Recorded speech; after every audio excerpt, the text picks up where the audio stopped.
പറഞ്ഞാണ് ഈ ചൂരമല ഉരുള് പൊട്ടിയിട്ടുണ്ട്, ഞങ്ങളൊക്കെ വീട്ടിലൊക്കെ വെള്ളം.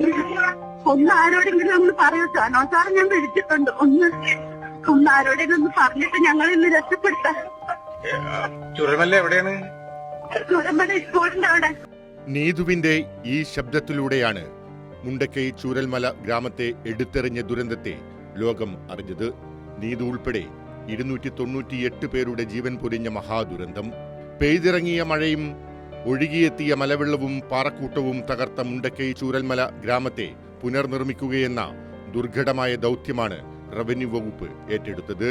ദുരന്തത്തിൽ ചിതറിത്തെറിച്ച ഗ്രാമത്തെ ചേർത്ത് പിടിച്ചു നടന്ന ദുരന്താനന്തര പ്രവർത്തനത്തിന് ചുക്കാൻ പിടിച്ചതും റവന്യൂ വകുപ്പും മുന്നിൽ നിന്ന് നയിച്ചത് സർക്കാരുമാണ്.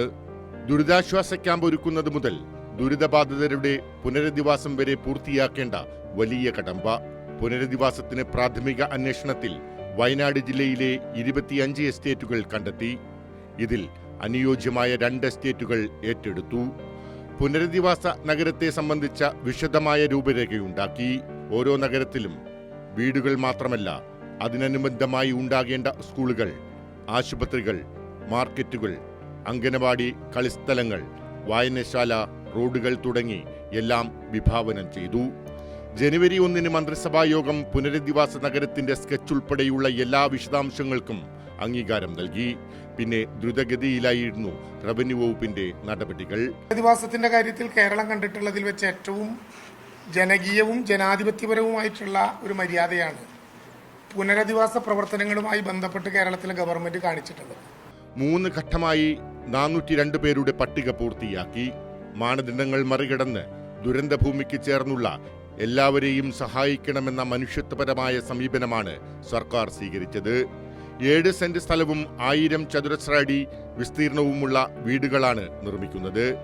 2 നില പണിയാനുള്ള തറബലം വീടുകൾക്കുണ്ടാകും. ടൗൺഷിപ്പിലേക്ക് വരാൻ ആഗ്രഹിക്കാത്ത ദുരിതബാധിതർക്ക് 15 ലക്ഷം വീതം നഷ്ടപരിഹാരം നൽകി കഴിഞ്ഞു. ഏപ്രിൽ 13 ടൗൺഷിപ്പിന്റെ നിർമ്മാണം ആരംഭിക്കുകയും ചെയ്തു. 107 വീടുകളുടെ നിർമ്മാണത്തിന്റെ പ്രാഥമിക ഘട്ടം ഇപ്പോൾ പിന്നിട്ട് കഴിഞ്ഞിട്ടുണ്ട്. 2026 മാർച്ചോടെ ടൗൺഷിപ്പ് യാഥാർത്ഥ്യമാകും. ഒരു ദുരന്തത്തിന് മുന്നിലും തലകുനിക്കാൻ കേരളം തയ്യാറാകില്ലെന്ന സന്ദേശമാണ് സർക്കാർ വയനാട് പുനരധിവാസത്തിലൂടെ ലോകത്തിന് കാട്ടി നൽകുന്നത്. Leslie John, news desk.